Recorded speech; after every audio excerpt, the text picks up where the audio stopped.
माणुसकी म्हणजे काय हे ऐकायचंय?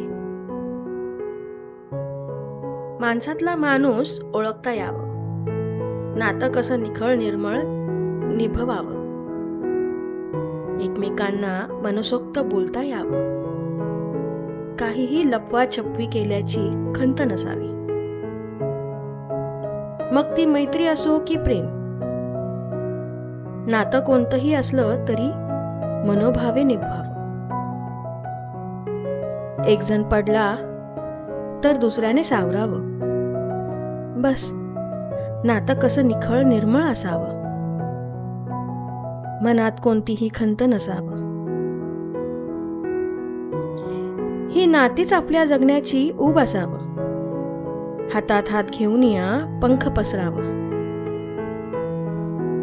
हातात हात घेऊन या स्वप्नांचे क्षितिज गाठावं.